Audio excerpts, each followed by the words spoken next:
In this week's drive, we add to a huge crash repair bill, watch as teammates make double trouble, slip by without trading paint for a change,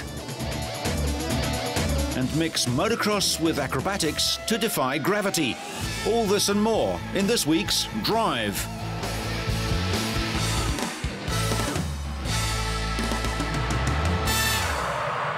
We start this week with the woes at Williams. Once the mightiest team in the paddock, Williams BMW is having a dreadful season. Juan Pablo Montoya said months ago he'll race for rivals McLaren next year, and Ralf Schumacher, injured in the American round, goes to Toyota in 2005. It was not an easy decision to take because I was 6 years with the team, which we had some good success and obviously difficult times, but it's a great team, Williams, as a team. Ralf broke 2 bones in his back and is out for several weeks. He'll be replaced by one of the team's test drivers, Antonio Pettonia or Marc Genet, who's hoping for a race seat next year. I hope I don't have to stay that long because I hope Ralf comes back very soon. I know nobody really knows exactly for how long he'll be out, but I expect Ralf to come back not so many races away. I hope to stay next year, certainly, and there's still 2 cockpits available at the moment. And the fact that I'm racing, I think, makes me be in a good position. It won't be easy, but I'm thinking more of staying for next year. This year, I'm just standing in for Ralf until he gets back. In fact, Williams will be happy if Ralf doesn't race again. His salary is insured for £4.5 million. But the team needs to find 2 top-line drivers for next year. One is probably Jaguar's Mark Webber, and the other, perhaps, McLaren's displaced David Coulthard. We think that we have someone who can potentially replace some of that gap. And we're still deciding on who our 2 drivers will be for next year. And in the due course, we will announce who it is. So, but you need to fill both gaps, the skill of the driver and also their development capability. Top British driver Jenson Button has been on the podium 6 times this year, but he admits he's not yet on a par with Ferrari's Michael Schumacher. Ferrari have said in an interview that they think that Michael's driving better than he ever has, which is good to know, because they are performing, they are doing a very good job. You know, the car is working very well, Michael's doing a good job, the people doing the strategies are doing a fantastic job. They've really worked on every area possible, and nothing, you know, they never seem to have any problems with strategy or reliability, and we can learn from that, you know. One of the philosophies we try to encourage or insist, in fact, of Ferrari is that everybody is responsible for the reliability of the car. It's not just the mechanics putting the car together at the end of the day. Even the drivers have to take a responsibility for the reliability of the car, because if they abuse the car, then it's going to fail. So everybody has a responsibility for reliability of the car. And the design, the manufacture, the inspection, the installation. So we have a very strong culture in that respect. We have a very strong culture of fault reporting and error reporting, so that everybody gets a lot of feedback on the problems that may have occurred with the car.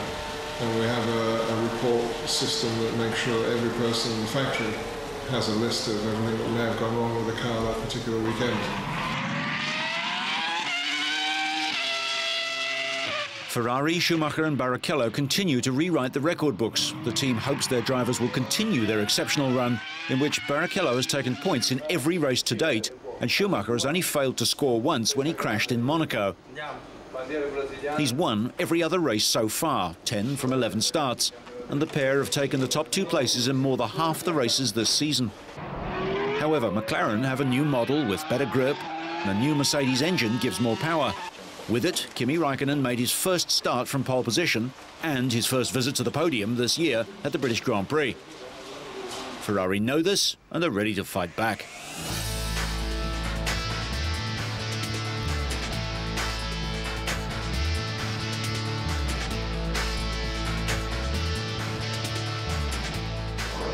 With a view to expanding international interest, the DTM German touring cars took to the streets of Shanghai in China.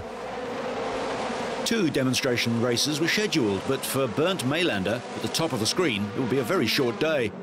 Slow off the line, the German drove over a displaced manhole cover and the race was stopped so that his badly damaged Mercedes-Benz could be removed from the track. All the covers were welded shut and the second race cancelled. Once the manhole cover had been replaced and the surface was cleared of debris, the race restarted. Gary Paffett started from pole position and the Briton would hold his lead into the first corner. But Martin Tomsik's charge up the field from 4th place would end in tears as the German made contact with Tom Christensen of Denmark.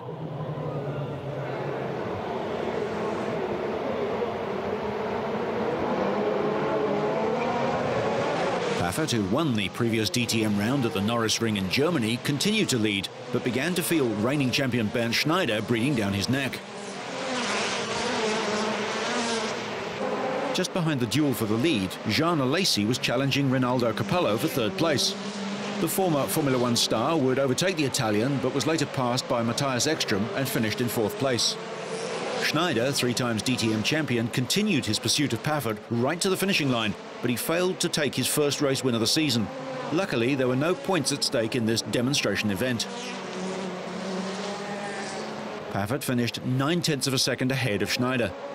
Yeah, I mean, it was a fun race, but for me it was one of the hardest races of the year. You know, the temperature's amazing in the car, and I didn't have the drinks pull in the car, wasn't working, so I had no drink for the whole race. So it was very hard, and Bernd was pushing me really hard for the whole race. So it was tough, but I'm so happy to win. It was great to win first race in China. So Audi's Ekstrom finished 3rd.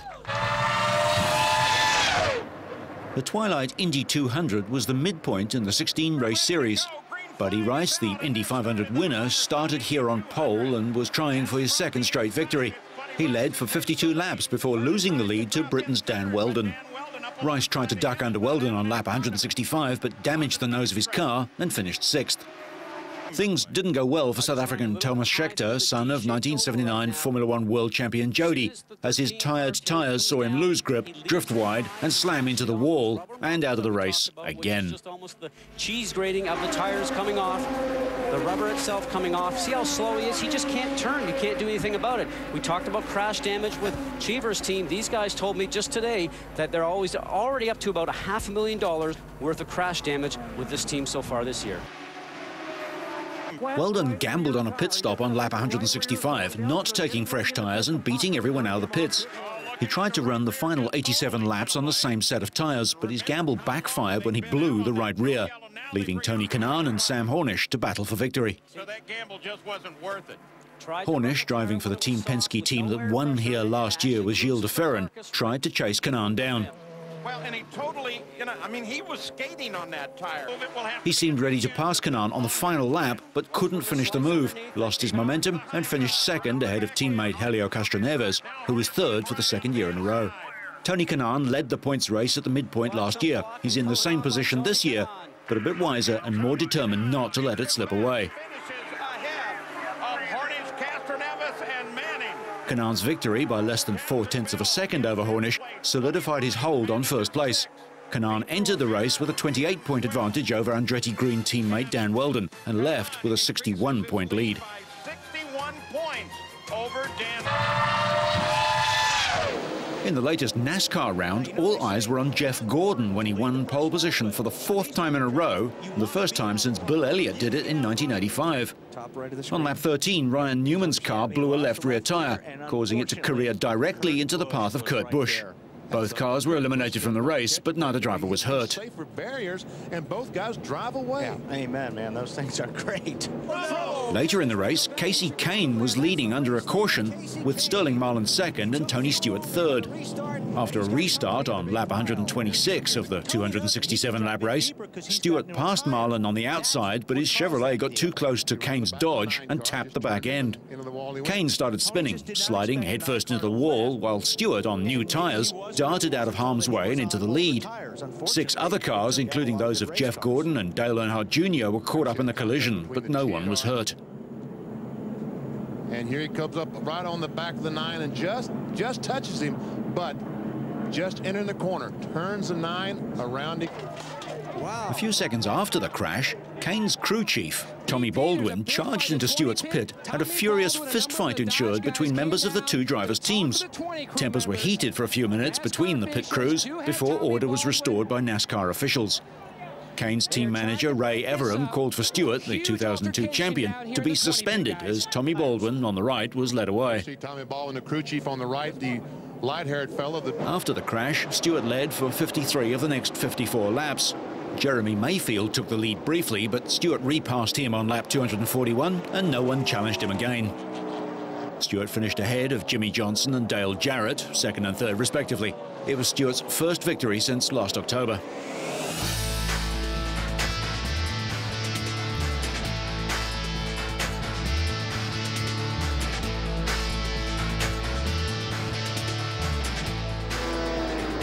With the threat of rain, a tentative start was made to final qualifying for the German Grand Prix.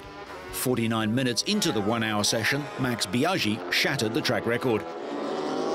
Then, just 2 minutes from the end, arch-rival Valentino Rossi claimed second place on the grid with his Yamaha, courtesy of a time just a tenth of a second slower.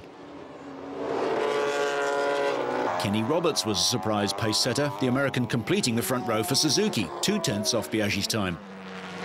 Spanish joint championship leader Sete Gibernau would start fourth on his Honda, keen to make amends for his crash at the last round in Rio de Janeiro. Shinya Nakano secured fifth for Kawasaki, one of the best performances for the struggling Works team.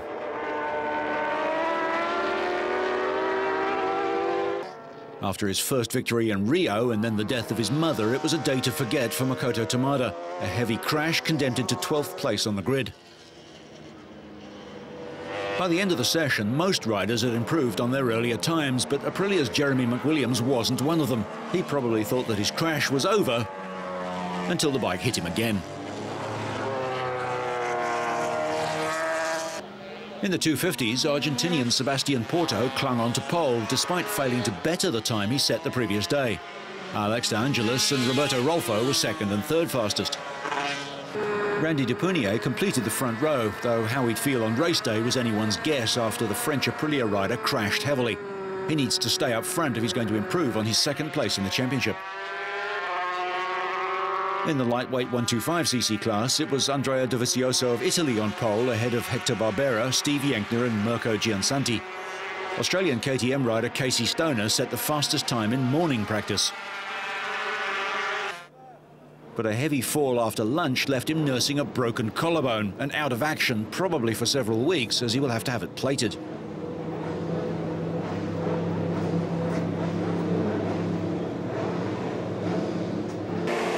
Biaggi's pole position start was his first since last year's Pacific Grand Prix at Motegi. But into the first turn, Biaggi was immediately under threat from his great rival, MotoGP world champion and standings leader Valentino Rossi. Rossi, Biaggi and Kenny Roberts tussled through the first 2 turns, with Rossi's Yamaha stealing the lead for the briefest of moments before Biaggi reclaimed the top spot. Nobuatsu Aoki became the first of several crashes on the German tarmac. In position for a finish on the podium, Spain's Carlos Checa was the next to crash, sliding gracefully out of contention to the dismay of his Yamaha team. With Biaggi and Rossi still head-to-head, wheel-to-wheel, Gibernau went bouncing into the tarmac for the second time in 2 races. It was a costly mistake for the distraught Honda rider as he dropped from leading the title chase down to 3rd in the championship. With 14 laps to go, Rossi made his move, grabbing the lead. Behind the battling Italians, the carnage continued as Marco Melandri lost control and Norik Abe went over the high side trying to avoid him. Making it worse, their teammates. But minutes after grabbing the lead, Rossi lost it again. He overworked his tyres and just couldn't sustain the pace to stay in front. He tried to match Max, but realised that he'd be headed for an early shower. Soon, Barros and Hopkins got by too, and Biaggi led to the flag. American Mickey Hayden knocked Rossi off the podium. Yes, of course, it's been a great race. From the practice, we make a good job. This track is not my favorite, but I go very well here, and the bike is very good, I have to say. Honda machine is incredible today, it's working good. I saw Rossi was there and passed me in some place, but and then I can go back to him. I think we make a good job. So I'm very happy, thanks to my team. Barros was trialling a new engine from Honda and was pleased with the result. Rossi's lead at the top of the standings has been cut to a single point by Biaggi, while Gibernau's miserable day means that he drops to third, 13 points off the pace. Pedrosa dominated the 250 race, extending his lead in the title. Sebastian Porto was second, 3.5 seconds behind, with Alex DeAngelis of San Marino third by 0.02 of a second. The top order in the championship is beginning to open up, but the middle order is still anyone's race.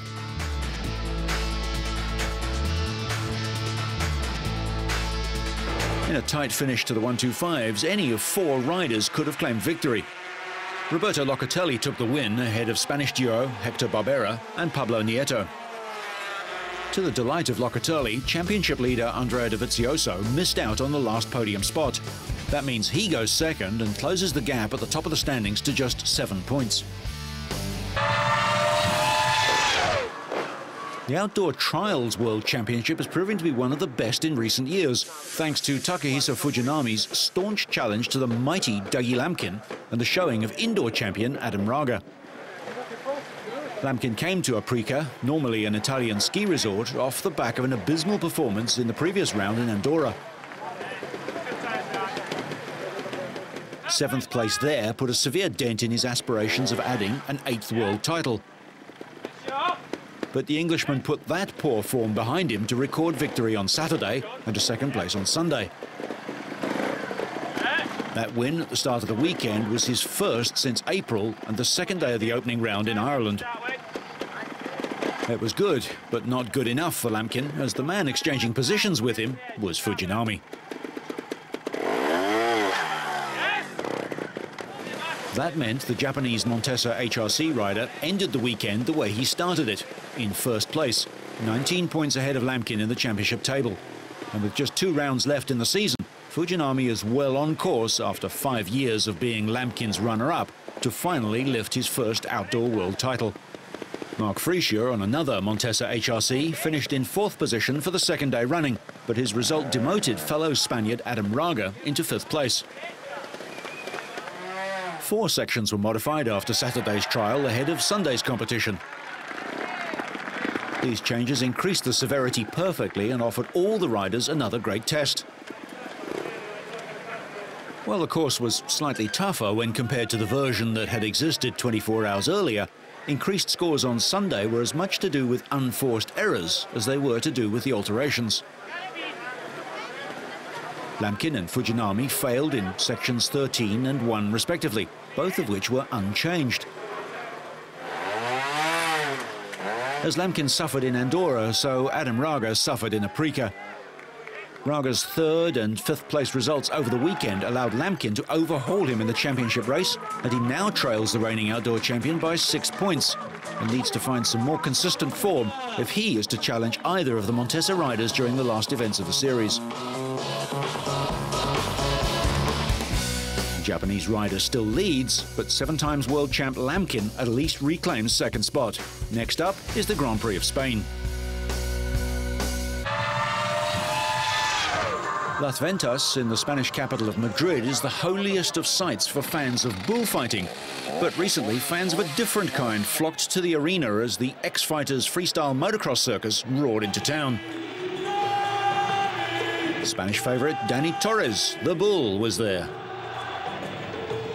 No bulls in the arena today, just the stunt bikes flanked by trainee bullfighters. It's the only sport other than bullfighting that has ever been allowed to take place here, and 8 of the best riders from all over the world were determined to make use of the opportunity. The event has been held here since 2001 and has become more and more popular. 23,000 petrolhead fans crammed into the venue this year, and they weren't disappointed. Thrilled by stunts like the no-hander, the Superman, the rock solid, the tsunami, and the kiss of death. There were plenty of supermen as riders catapulted 25 meters into the air with the aid of 2 specially designed kicker ramps at either side of the ring. But at the end of the awesome display, just 3 grand finalists remained, all of them Americans. Ronnie Renner, Nate Adams and Travis Pastrana, the hottest thing in extreme motocross at the moment, would go wheel to wheel in the grand final as night fell. Ronnie Renner, nicknamed Who's Your Daddy kicked things off. Winner of 2 FMX events in 2003, Renner is having a lean year this year. The 27-year-old gave a solid performance, grabbing some big air and hitting the traditional backflips, but was only enough for 3rd place. Nate Adams then exploded into action, laying down a Superman backflip. This is the world premiere for this trick, never seen before. A Superman is when the competitor lets the lower half of his body fly off the motorcycle in mid-air. But to do it while pulling off a backflip, that's amazing. Yet Adams' run was still not good enough for 1st place. Adams, the destroyer, was himself destroyed by the red-hot Travis Pastrana. Widely regarded as the best extreme motocross rider in the world today, Pastrana left no one in Madrid in any doubt after this performance. The run was full of original tricks from Pastrana, nicknamed the Gimp. Knack-knack backflips, can-can backflips, flat spin 360. It was all there from Pastrana. The 21-year-old wonder kid won his first extreme motorcycling event at the age of 14 and has never looked back. In this, his European debut, he revved things up with an array of original tricks and was the deserved winner of the 2004 X-Fighters Freestyle Motocross event. Thus, Pastrana on the left won from Adams on the right, with Renner in the middle 3rd. On the podium, the Gimp couldn't mask his delight at the surroundings and his performance. I sure hope so. This was probably the coolest race event, whatever you call it. This place in this bullfighting arena was the coolest thing I've ever done in my life. Low pressure, high fun, high excitement. Best riders in the world were here. Just don't try this at home, kids. Freestyle riders are a new breed of professionals. Part stunt riders, part dirt bike racers, and part acrobats. Awesome stuff from any angle.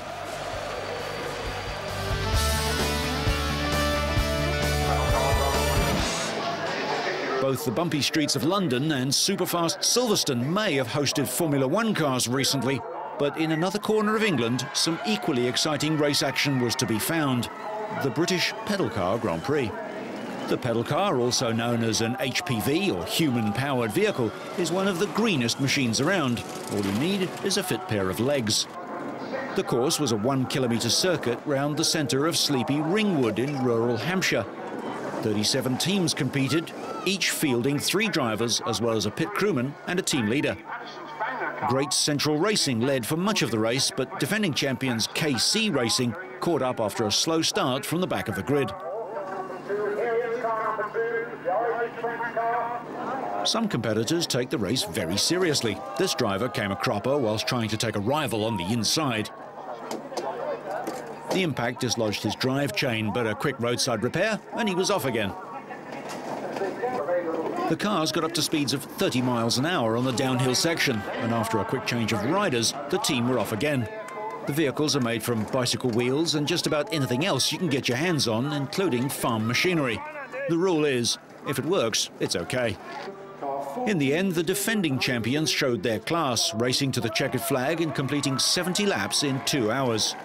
Team 28, Great Central Racing, was second with 69 laps. Yeah, it's been pretty close. The thing is, we started last on the grid, so we had to gain quite a lot. But then, towards the last half of the race, I think the other guys got a bit tired and managed to lap them, so it's great. KC Racing's driver admitted that it was adrenaline as much as anything which kept him going, but he also added that the promise of some prize money was another incentive. It may lack some of the glamour of Formula One, but you can't fault the racers for their effort and endeavour, something even Michael Schumacher will appreciate.